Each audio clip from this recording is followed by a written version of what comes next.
오늘 본문은 세례요한의 질문입니다. 세례요한이 제자들을 보내서 예수님께 당신이 메시아 맞습니까? 아니면 다른 일을 기다릴까요? 라고 질문했습니다. 세례요한이 직접 오지 못한 이유는 현재 세례요한은 감옥에 갇혀 있기 때문입니다. 근데 이 질문이 우리가 감정 없이 읽으면 그냥 질문 같지만 굉장히 모욕적이고 불신앙적인 질문이죠. 그러니까 예수님을 메시아로 인정하지 않으려고 하는 질문이기 때문입니다. 왜 이런 질문을 세례요한이 할까요? 세례요한이 생각하는 하나님의 나라와 예수님이 이루어 가시는 하나님의 나라가 달랐기 때문입니다. 세례요한이 꿈꿨던 하나님의 나라는 로마를 물리치고 예수님이 유대를 독립시키고 우리에게 이 땅에 신천신지를 이루어 주시는 것을 원했습니다. 그런데 예수님은 로마를 물리치기는커녕 그냥 가난한 사람, 병든 사람들과 함께 하면서 그냥 사람들과 어울려 지내기만 하시는 것입니다. 그래서 세례요한은 자신의 생각과 이익과 반대되는 예수님께 이런 질문, 이런 무례한 질문을 하고 있는 것입니다. 현재 예수님과 세례요한 사이에는 이익의 충돌이 일어난 것입니다. 예수님의 이익과 세례요한의 이익이 달라서 충돌을 하고 있는 것입니다. 근데 결과적으로 어떻게 됐습니까? 세례요한은 자신의 생각을 내려놓고 예수님의 생각을 받아들였기 때문에 지금 우리에게 선한 선지자로 기억이 되고 있는 것입니다. 우리가 예수를 믿을 때 거치는 과정 중에 하나가 회심이라는 것입니다. 회심이 뉘우침이죠. 쉽게 말하면. 근데 이 회심이라는 것이 예수를 믿을 당시의 회심은 내 죄에 대한 회심이에요. 내가 죄가 있다. 내 죄를 용서받아야 된다. 이게 예수를 믿을 때 일어나는 회심이죠. 근데 회심은 그때만 일어나는 게 아니에요. 신앙생활을 쭉 하면서 회심이 일어나야 되는 거예요. 그거를 이익에 대한 회심이다. 이렇게 말할 수 있습니다. 아까 우리 이찬 집사님이 그런 고백을 했었죠. 이 사업이 계속 잘 될 줄 알았다. 근데 사업이 잘 안 되는 때가 있고 지금이 그런 때다. 그렇게 얘기하면서 뭐라고 합니까? 세례요한처럼 예수님, 왜 제 사업이 안 되게 하십니까? 왜 제 사업이 잘 되게 해주지 않습니까? 라고 항변하지 않죠. 이익의 충돌이 일어나지 않아요. 왜? 이찬 집사님은 뭐라고 합니까? 주님의 뜻이 있는 줄로 믿습니다라고 고백을 한 거죠. 이게 뭐예요? 이익에 대한 뉘우침이다라는 거예요. 그러면 어떻게 되는 거예요? 이찬 집사님은 하나님 나라 백성이 조금 더 되어져 가는 것이죠. 아시겠죠? 그러니까 지금 세례요한도 자기가 궁금한 것이 있을 수 있죠. 오히려 이렇게 질문하는 것이 자연스러운 겁니다. 어떤 교회에 아주 이쁜 아가씨가 있었어요. 그 자매가 이제 대학을 졸업하고 뮤지컬 가수를 꿈꾸고 있습니다. 근데 목사님이 설교를 하면서 하나님의 뜻은 내 뜻과 다를 수 있다. 그리고 내가 원하는 것을 안 들어줄 수 있다라는 설교를 해버린 거예요. 그러니까 사람들은 대부분은 그냥 듣고 그런가 보다 하고 지나갈 수 있겠죠. 근데 그 자매가 그 설교를 듣고는 목사님께 찾아온 거예요. 오늘 세례요한처럼 찾아와서 질문을 합니다. 목사님, 저는 대학도 졸업했고 이제 뮤지컬 배우로 성공하고 싶은데 그러면 제가 이렇게 기도하는 것이 잘못된 겁니까? 하나님은 제 소원을 안 들어주신단 말입니까? 라고 목사님께 질문을 했다는 거예요.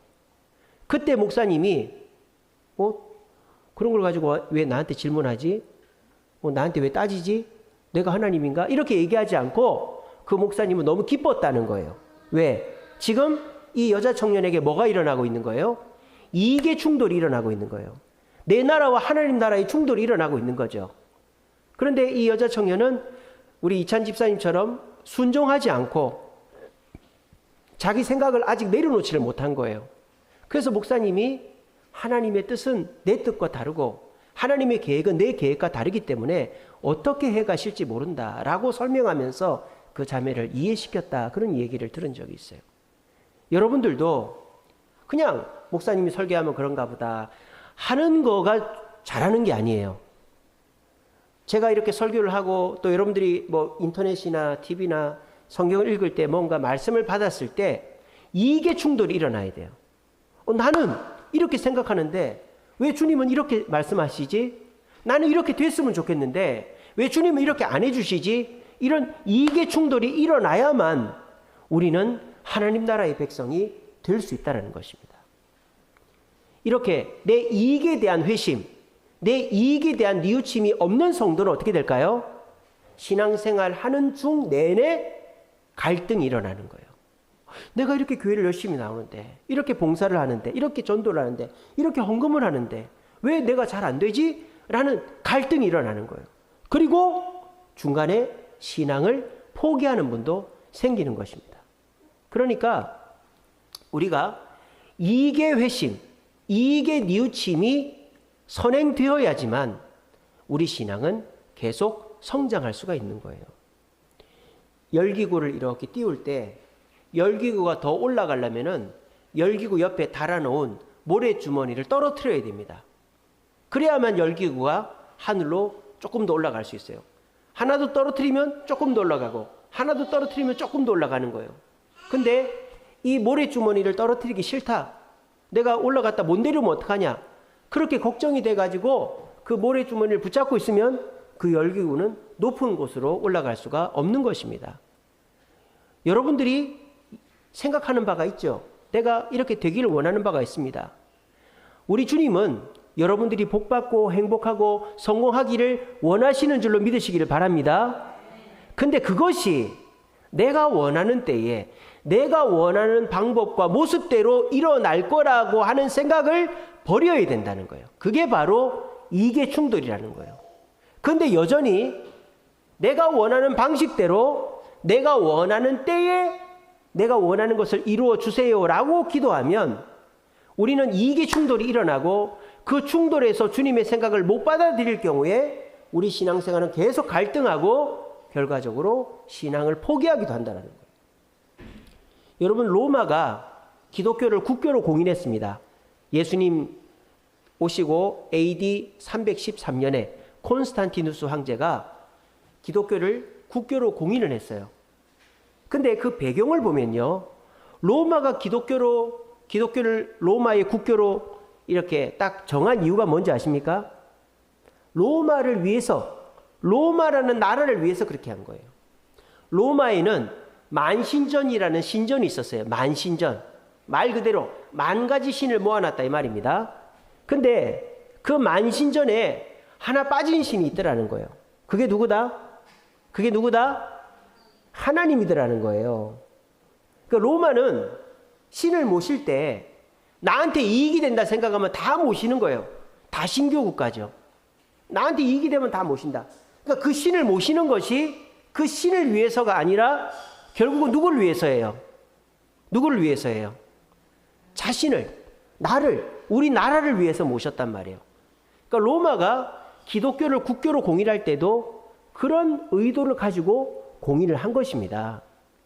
그래서 로마가 어떻게 됐을까요? 100년 후에 망합니다. AD 476년에 로마가 멸망합니다. 서로마가. 이게 무슨 말입니까? 예수 그리스도를 구주로 받아들인 것까지는 좋은데 구원의 뉘우침, 회심을 한 것까지는 좋은데 이익의 회심, 이익의 뉘우침을 하지 않고 여전히 하나님을 통해서 내 이익을 취하겠다라고만 생각을 하면 그 신앙은 오래 가지를 못한다라는 것입니다. 그러니까 그 신앙이 유지되면서 열기구가 모래주머니를 떨어뜨리듯이 계속 내 이익을 내려놓고 하나님의 뜻을 받들어 갈 때 결국 나는 하나님 나라의 백성이 되고 내 가정과 내 교회는 하나님 나라가 되고 그렇게 되었을 때 우리의 갈등은 줄어들고 하나님은 하나님의 때에 원하는 방법으로 우리에게 복을 내려주신다라는 것입니다. 우리가 이렇게 전도잔치를 하고 있습니다. 전도잔치를 우리가 왜 합니까? 교회가 부흥하려고 하는 거죠. 그러면은 교회가 부흥하려는 이유는 무엇입니까? 교회가 부흥을 해서 이 자리에 빈자리가 하나도 없어야 되기 때문이죠. 그러면 교회가 부흥을 해서 빈자리가 없어지면 그 왜 우리가 그렇게 하는 겁니까? 그렇게 해야 교회가 힘이 있어지고 여러 가지로 좋은 일이 많이 생기기 때문이죠. 그것도 맞는 말이지만 그렇게 우리 교회 중심적으로 나 중심적으로 부흥과 뭔가 이익을 생각하면 그것이 원하는 대로 되지 않을 수 있다는 거예요. 그럼 어떻게 됩니까? 내가 하나님을 믿으면서 내 나라를 세워가는 것이 아니라 하나님의 나라를 세워가려고 마음을 먹을 때 하나님은 내 이익이 내 뜻대로 이루어지지 않아도 하나님의 뜻대로 내 이익도 이루어 주신다라는 것입니다. 오늘 이 자리에 모이신 저와 여러분들은 하나님의 나라를 이루어가는 분인 줄로 믿습니다. 하나님의 나라는 단순히 교회 뭐 이런 집단만이 아니라 개인이 하나님 나라의 백성이죠. 여러분들은 하나님 나라의 백성들입니다. 그런데 여러분들이 그 하나님 나라를 이루어감에 있어서 내 이익과 하나님의 이익이 충돌될 때, 내가 원하는 뜻과 하나님의 뜻이 충돌될 때, 내가 내 뜻을 내려놓고 주님의 뜻을 기다릴 수 있을 때 우리는 한 발짝 더 하나님의 백성으로 나아가고 내가 속한 가정과 교회는 하나님 나라가 되어진다라는 것입니다. 자, 그러면 조금 더 구체적으로 하나님 나라는 어떤 곳인가? 하나님 나라는 세 가지가 있어야 됩니다. 세 가지. 오늘 본문이 그걸 얘기하고 있습니다. 세례요한이 예수님께 질문하고 간 다음에 예수님이 제자들에게 이렇게 얘기합니다. 예수께서 대답하여 이르시되 너희가 가서 듣고 보는 것을 요한에게 알려라. 뭐를 알리라고 했느냐? 첫째는요, 맹인이 보고 못 걷는 사람이 걷고 나병 환자가 깨끗함을 받고 못 듣는 자가 들으며 죽은 자가 살아난다. 이거를 세례요한테 전하라고 했어요. 이게 무슨 말입니까? 하나님 나라는 맹인이 눈을 뜨고 절름발이가 걷고 나병 환자가 문둥병을 낫고 귀머거리가 귀를 뜨고 죽은 자가 살아나는 곳이 하나님 나라라는 거예요. 여러분들에게도 이런 놀라운 은혜와 기적들이 일어나기를 바랍니다. 예. 그런데 이런 일들이 어떤 사람한테 일어나는가 하는 거죠. 여기서 말하는 맹인, 절름발이, 나병 환자, 귀머거리, 죽은 자는 공통적인 것이 있어요. 질병은 다 달라도 공통적인 것이 있어요. 그게 뭐예요? 자기의 고난으로 겸손해져 있는 상태라는 거예요. 겸손해져 있는 상태. 그러니까 자기가 고난을 겪다 보니까 내가 아무것도 아니구나. 나는 부족한 존재구나. 내가 뭔 줄 알았는데, 대단한 줄 알았는데 내가 대단하지를 않구나 하는 것을 깨달은 자들을 맹인, 절름발이, 나병 환자, 귀머거리, 죽은 자로 표현하고 있는 거예요. 그래서 그렇게 자기의 삶의 한계 지점에 다다라서 내가 아무것도 아니구나, 나는 능력이 없는 자구나 하는 것을 고백하는 겸손한 자가 하나님 나라 백성이고 하나님 나라의 구성원이다라는 거예요. 아시겠죠? 제가 볼 때는 여러분들은 그런 겸손이 있는 분인 줄로 믿습니다. 그래서 여러분들은 하나님 나라를 이루어가는 하나님의 백성들이에요. 자, 그런데 하나님 나라의 두 번째 특징이 있습니다. 그게 뭡니까? 그 뒤에 보면 가난한 자에게 복음이 전파된다고 하라 이렇게 했습니다. 복음이 전파된다고 하라. 그러니까 하나님 나라의 두 번째 특징이 뭡니까? 복음을 알고 전하는 사람과 집단이 하나님 나라라는 거예요. 제가 지난주에 복음은 내게 기쁜 소식인가로 설교했었죠. 복음이 제가 뭐라고 그랬습니까? 첫째로 복음은 내가 죄인임을 고백하는 거라 그랬죠. 내가 죄인이라는 것을 철저하게 깨닫고 이 죄를 오늘 삭개오처럼 내가 뭐 욕먹는 건 괜찮은데 내가 죄인이 돼버리니까 이 죄를 극복할 수가 없구나. 절망에 빠지는 거. 이게 첫 번째예요. 복음의 두 번째 단계는 뭡니까? 예수님이 이 죄를 해결할 수 있겠구나. 오늘 삭개오처럼. 예수님을 만나면 내 죄가 해결되겠구나. 이게 두 번째. 세 번째는 뭡니까? 천국을 기대하는 거라 그랬죠. 내가 예수를 믿으면 이 땅에서도 천국을 누리고 죽어서도 천국을 누리는구나. 이렇게 복음을 듣고 기뻐하는 자가 하나님 나라의 백성이요. 또 복음을 전하는 교회, 또 복음을 듣고 주변 사람들에게 선포하는 성도들이 모인 교회가 하나님 나라라는 것입니다. 세 번째로 하나님 나라의 특징이 뭡니까? 6절이 나오죠. 누구든지 나로 말미암아 실족하지 아니하는 자는 복이 있다. 하나님은 우리에게 복을 주시기를 원하십니다. 근데 어떤 자에게 복을 주신다고요? 실족하지 않는 자에게 복을 주신다. 그러면 실족은 언제 합니까? 내가 생각하고 계획한 것이 있는데 그대로 안 됐을 때 실망하죠. 좌절하죠. 이게 그런 뜻이에요. 하나님 나라의 백성들은 순종하는 백성들이죠.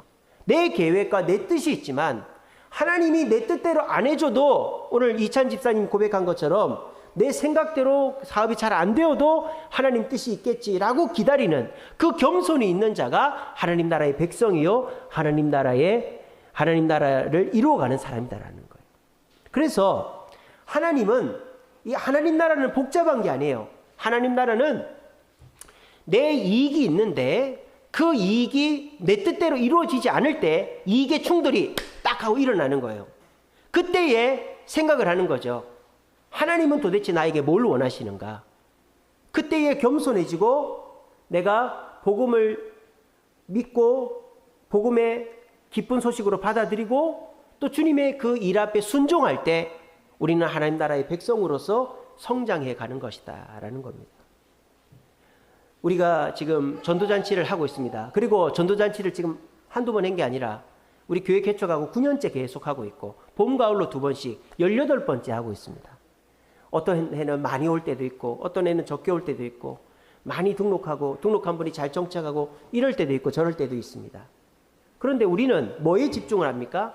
사람이 많이 왔냐 안 왔냐, 빈자리를 채웠냐 안 채웠냐, 여기에 집중합니다. 그리고 그 사람들이 교회에 계속 나오냐 안 나오냐, 거기에 집중을 합니다. 물론 그것도 중요합니다. 그것도 중요합니다. 하지만 더 중요한 것은 뭘까요? 우리 교회가 하나님의 나라가 되어야 된다는 거예요. 우리 교회가 하나님의 나라가 되어야 하나님이 복을 주신다는 거예요. 하나님의 나라가 되지 않으면 하나님이 복을 주실 수가 없죠. 그죠? 아니, 남의 나라한테 복을 줄 수 없잖아요. 내 나라 내 백성들한테 복을 줘야지. 그리고 이 땅에 살면서도 사사건건 시비 걸고 하면 그 사람은 복을 받을 수가 없는 거예요. 하나님은 자기 나라 자기 백성들에게 복을 주십니다. 그러니까 저는 우리 교회가 끊임없이 전도잔치를 해나가는 것 자체가 우리는 하나님 나라 백성으로서 애를 쓰고 있다고 저는 믿습니다. 포기하지 않으니까요. 전도가 잘 안 되어도, 사람이 많이 오지 않아도, 성도들이 전도에 동참하지 않아도 어쨌든 전도하자. 복음을 전하려고 애를 쓰니까 하나님이 보실 때 저 교회는 하나님 나라 복음을 붙잡고 있는 나라구나 보시기 때문에 하나님은 이 교회를 주목하고 계신 줄로 믿습니다. 그리고 여러분들 마음이 갈급해야 되는 것입니다. 겸손해야 되는 것입니다. 교회를 나오면서 로마 그 만신전처럼 내가 다 가졌는데 부족한 거 하나를 채우기 위해서 교회를 나온다, 그렇게 생각하면 하나님 나라도 아니고 하나님 백성도 아니고 복을 받을 수가 없는 거죠. 어떻게 해야 됩니까? 내가 가진 것은 아무짝에도 쓸모가 없다. 하나님의 은혜만이 내 삶의 유일한 소망이다. 이런 겸손한 마음을 가지고 교회를 나와야 하나님 나라의 백성이 되는 거예요. 그리고 내가 교회를 나와서 하나님께 기도하죠. 하나님 이런 걸 들어주세요. 이렇게 해주세요. 그렇게 기도하는데 하나님께서 내 뜻대에 내가 원하는 때를 안 들어줄 수가 있죠. 그런 일이 더 많아요. 그럴 때 하나님 앞에 원망 불평하는 것도 좋아요. 근데 제일 나쁜 거는 뭡니까? 그냥 세상으로 돌아간다든지 세상의 방법을 쓴다든지, 이게 제일 나쁜 거죠.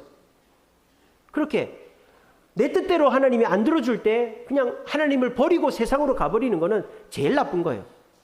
그거보다는 나은 게 뭡니까? 하나님께 따지고 기도하는 거죠. 오늘 세례요한처럼, 아까 그 자매처럼, 뮤지컬 배우하는 자매처럼, 왜 하나님 내 소원을 안 들어줍니까? 왜 나를 안 고쳐줍니까? 왜 나를 대학에, 직장에 합격시켜주지 않습니까? 내가 원하는 거 이루어지지 않습니까? 내 몸이 왜 안 낫습니까?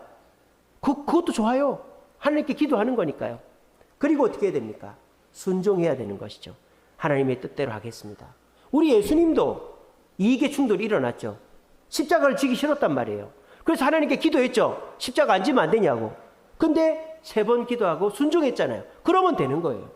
오히려 그게 그냥 하나님이 안 들어주니까 나는 교회 안 나오고 세상으로 가버릴래 하는 것보다는 100배 낫다. 그래서 저는 우리 교회가 이렇게 봄, 가을로 전도잔치를 하는 것 자체가 하나님 보시기에 정말 기쁜 일이다. 그렇게 해서 우리가 이 봄잔치, 가을잔치, 전도잔치를 하면서 성도들이 기도하고 내 힘으로는 전도할 수 없으니 주님 도와주세요. 주님 저 사람 전도할 수 있게 주님 역사해 주세요라고 겸손하게 기도하고 또 복음을 전하고 오늘 전도 초청장 다 나눠드렸잖아요.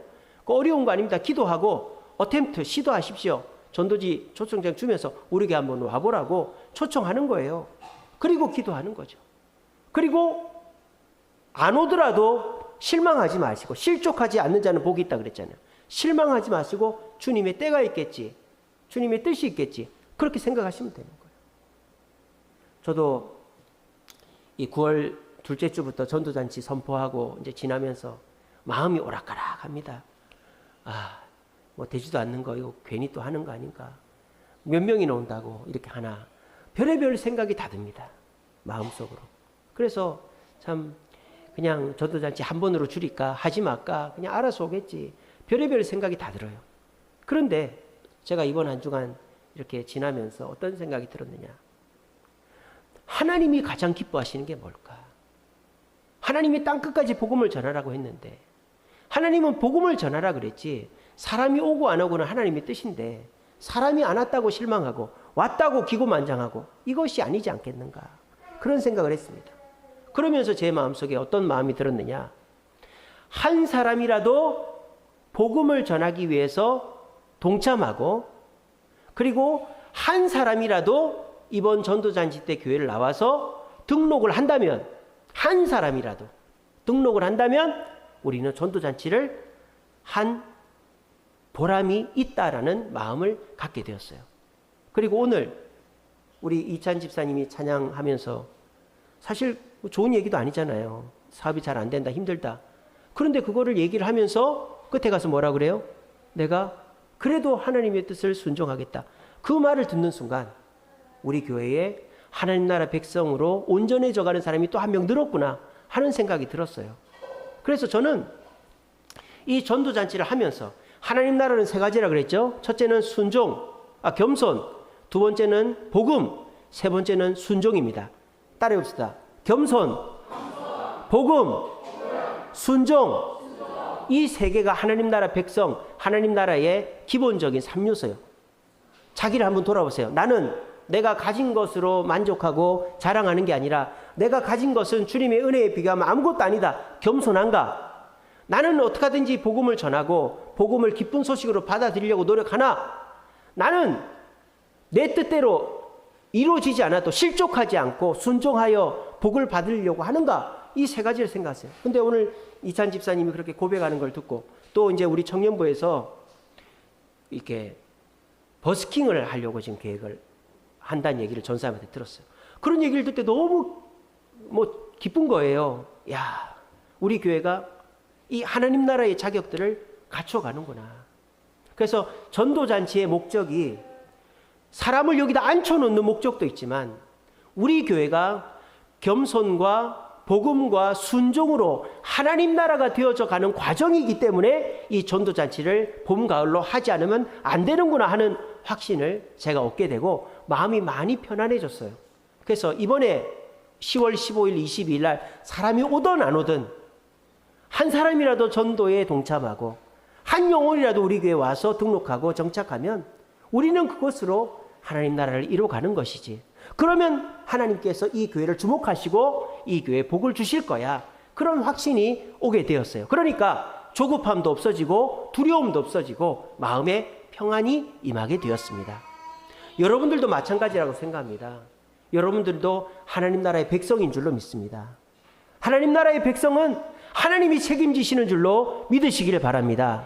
이 세상 미국, 독일, 그 어떤 나라보다 하나님 나라의 백성이 가장 부유하고 행복하고 하나님이 기뻐하시는 만큼 여러분들도 기쁘게 될 줄로 믿으시기를 바랍니다.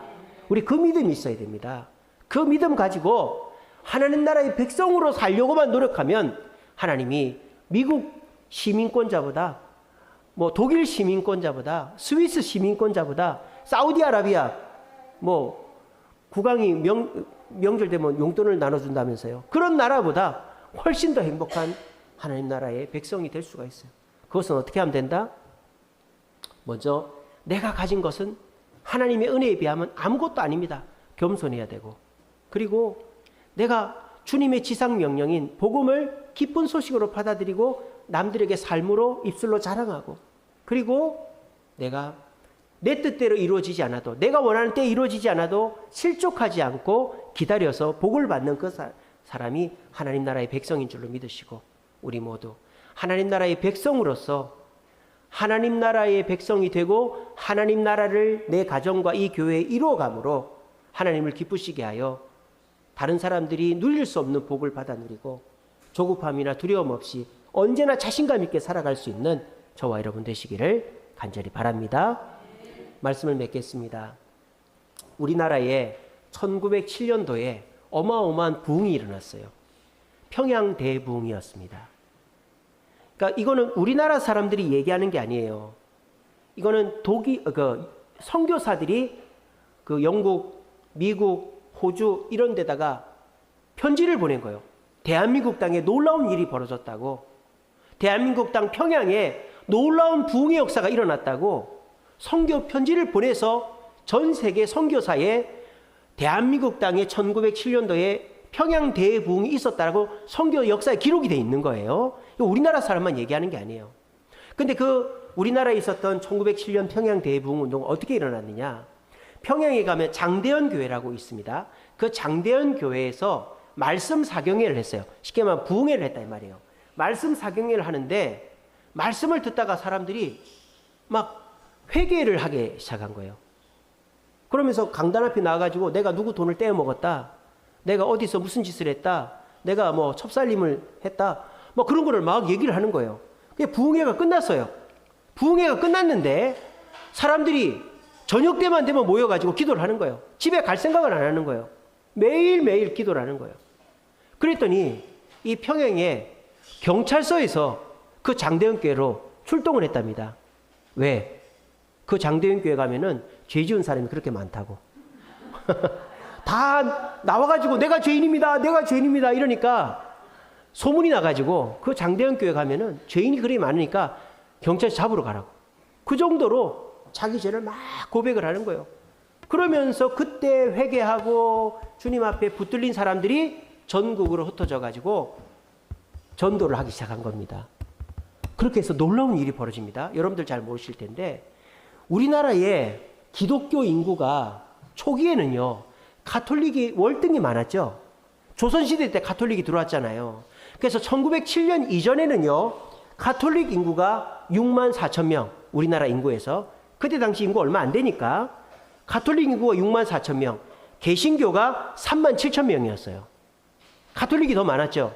근데 1907년 평양 대부흥 운동 끝나고 얼마 후에 다시 계산을 해보니까 개신교가 7만 3천 명, 가톨릭이 6만 3천 명, 개신교가 가톨릭을 뛰어넘어 버린 거예요.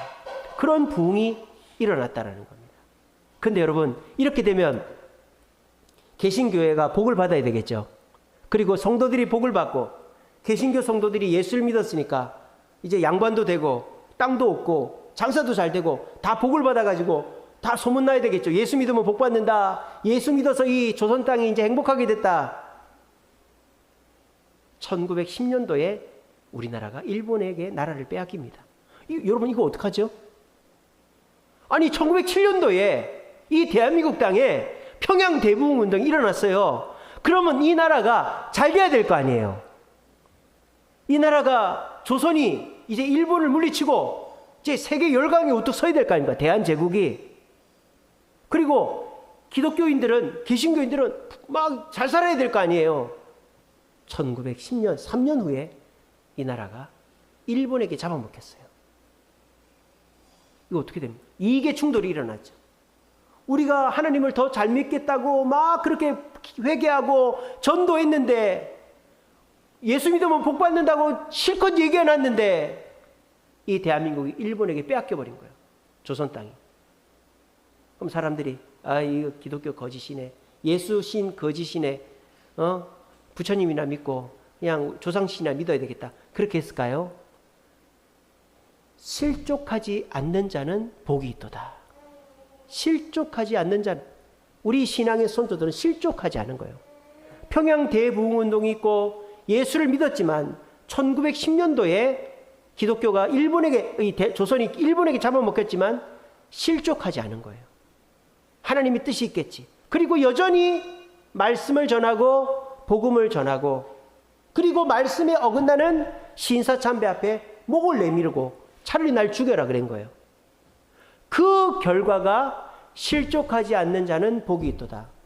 일제강점기 때 우리 신앙의 선배들이 실족하지 않았기 때문에 그 복을 지금 저와 여러분들이 누리고 있는 거예요. 아시겠어요? 이것이 뭡니까? 하나님 나라를 세워가는 자의 후손들은 복을 받는 것입니다. 일본은 어떻게 된 줄 아세요? 일본은 이 기독교가 1549년도에 들어갔어요. 조선시대 때 1549년도에 스페인 신부가 그 일본 땅에다 기독교를 전파했습니다. 그리고요, 기독교가 급속도로 확장이 됩니다. 왜? 일본에서는 영주가 기독교인이 되면, 일본의 기리스도라 그래요. 기리스도인, 기리스탄 그랬거든요. 기리스도인이 되면은 그 일본 영주 밑에 있는 모든 신하들과 백성들은 다 그리스도인이 되는 거예요. 그래서 1549년도에 일본의 천주교회지만 그때는 그 우상숭배하지 않는 순수한 천주교였어요. 전파가 된 이후로 일본 땅에 급속도로 기독교가 전파됩니다. 그 증거가 뭡니까? 임진왜란 때 고니시 유키나가라는 일본군 장수가 있었어요. 그 사람의 깃발에 십자가가 그려져 있었어요. 왜? 그 사람의 그 영지는 다 기독교인이었어요. 그래서 일본이 그 임진왜란 때까지만 해도 기독교가 어마어마하게 번창했습니다. 근데 임진왜란이 끝나고 도쿠가와 이에야스가 도쿠가와 막부를 딱 세운 거예요. 그러면서 도쿠가와 막부는 기독교를 탄압하기 시작합니다. 불교를 중흥하기 시작합니다. 그래서 어떻게 하느냐?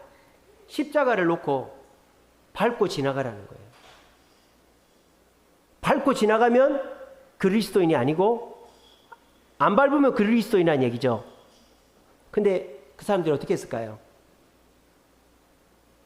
그때 당시 일본인들 중에는 목숨과 같이 신앙을 지킨 사람이 있었어요. 십자가를 안 밟는 거예요. 밟으라 그래도. 그 사람들은 다 죽는 거예요. 그리고 일본 놈들이 얼마나 그리스도인들을 탄압했냐면, 이 갯벌이 있을 거 아닙니까? 그럼 물이 빠지잖아요. 그러면 그 갯벌에다가 사람을 막대기에 매달아다가 갯벌에다가 매달아 놓는 거예요. 물이 들어오죠. 그럼 그 갯벌에서 수장되게끔 그런 잔인한 일을 한 게 일본 놈들입니다. 그래서 일본이 도쿠가와 막부가 1600년대부터 시작이 됐거든요. 그래서 1900년대까지 300년 동안 도쿠가와 막부가 어마어마하게 기독교를 탄압합니다. 그래서 기독교가 씨가 말라갔어요. 근데 일본이 1900년대에 개항을 하면서 개신교가 들어오기 시작합니다. 개신교가 들어왔어요. 우리 같은 기독교가 들어왔단 말이에요. 근데 그때 당시에 일본은 옛날 일본하고는 달랐어요. 선진국이 됐어요. 5대 선진국이 됐단 말입니다. 미국, 영국, 프랑스, 러시아, 일본 5대 선진국이 됐어요. 그래가지고 일본이 갑자기 떼부자가 되고 잘 살게 된 거예요. 그래서 그때 당시에 기독교가 들어오니까 일본 사람들에게 있어서 기독교는 원 오브 댐이 된 거예요. 여러 신들 중에 하나가 된 거예요. 일본에는 1000만의 신이 있다고 그래요. 1000만의 신이 있다고 그래요. 그래서 현재 일본은요, 기독교 인구가 60만 명입니다. 생각보다 많죠? 60만 명. 일본의 인구가 몇 명입니까? 1억 3천만 명 정도 됩니다. 그 중에 60만 명이면 0.5%예요. 0.5%. 우리나라는 지금 뭐 25%다, 20%다 막 그러는데 일본의 기독교 인구가 0.5%입니다. 근데요, 도쿠가와 막부가 들어섰을 때 그때 일본의 기독교 인구가 몇 명인 줄 아세요? 몇 프로였냐면 5%입니다. 5%. 그러니까 일본은 오히려 줄어드는 거예요. 5% 기독교 인구가 0.5%가 된 거예요. 300년 후에. 지금 우리나라가 그렇게 될 위기에 처해 있다는 것입니다.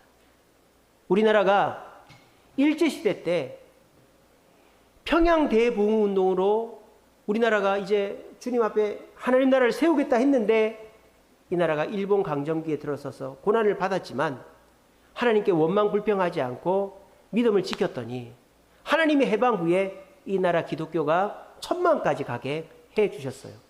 근데 지금 이 나라가 선진국이 되고 잘 먹고 잘 살게 되면서 이제 하나님의 뜻보다 내 뜻이 우선하고 내 이익에 침해되면 교회도 뭐 2주에 한 번씩 나오고 교회도 내가 원할 때만 뭐 봉사하고 내가 좋아하는 것만 하고 직분을 받아도 그 직분에 대해 순종하지 않고 그냥 내가 기분 좋으면 하고 이렇게 돼버리는 거예요.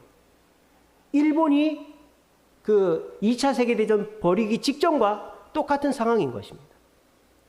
그래서 결과적으로 일본은 현재 0.5%의 기독교 인구를 갖고 있는 겁니다. 그것은 무엇입니까? 일본이 기독교인이 적어서가 아니에요. 교회가 하나님 나라가 되지를 못해서입니다. 교회에 하나님 나라로 나는 하나님 외에 나의 도움이 없습니다. 겸손하고 복음을 전하고 그리고 내가 주님의 뜻에 실족하지 않게 순종하려고 하는 하나님 나라로 하나님 나라 백성으로 하나님 나라로 교회를 세워가려고 하지 않았기 때문에 일본은 지금 기독교가 거의 씨가 말라가고 있는 거예요. 그래서 일본 사람들은요 태어나면 신사에 가고 결혼할 때는 교회에서 하고 죽으면 절에서 장례를 치릅니다. 그러니까 일본에서 기독교는 이제 1000만 신 중에 하나가 돼버린 거예요. 그랬을 때 하나님은 절대 복을 주지를 않는 것입니다. 우리 주세움교회는 어떤 교회가 되어야 될까요? 하나님 나라를 세워가는 교회가 되어야 될 줄 믿습니다. 여러분들은 어떤 백성이 되어야 될까요? 이 세상에 살지만 하나님 나라 백성이 되어야 될 줄 믿습니다. 그렇게 되어질 때 우리가 내 뜻대로 되지 않아도 우리가 실족하지 않고 겸손하게 주님 앞에 순종하면 하나님은 반드시 자기 백성을 책임지시고 복을 주시는 것입니다. 이번에 10월 15일 전도잔치를 합니다. 얼마나 많이 올지 많이 오면 좋겠지만 그렇게 안 올 수도 있겠죠. 그리고 전도에 동참하는 성도도 있고 안 동참하는 성도도 있겠죠. 하지만 저는 확신합니다. 어쨌든 하나님의 강단에서 우리는 하나님 앞에 겸손해야 된다. 우리는 복음을 전해야 된다. 우리는 실족하지 않아야 복을 받는다. 하나님 앞에 순종해야 된다. 이것을 강단에서 선포 저는 했습니다. 그런데 이 설교를 듣는 성도들, 청년들 중에 그렇지. 내가 하나님 나라를 세워가는 하나님 나라의 백성이 되어야지. 겸손하고 복음을 전하고 순종해야지. 라는 마음을 갖는 사람이 1명, 2명씩 늘어가면 그리고 그 사람이 내 이웃들을 1명, 2명씩 데리고 오면 그렇게 해서 1명이라도 2명이라도 5명이라도 10명이라도 이 교회에 하나님 나라 백성들이 늘어간다면 하나님은 이 교회를 주목하시고 우리 후대에 복을 받는 교회가 되게 해 주실 줄로 믿습니다. 어중이 떠중이 사람이 많이 모인다고 되는 게 아니라 하나님 나라를 세워가기를 원하는 열망이 있는 사람들이 모일 때 이곳은 주님이 주목하시고 축복하는 나라가 될 줄 믿고 저는 우리 주세움교회가 그렇게 되고 있다고 믿습니다.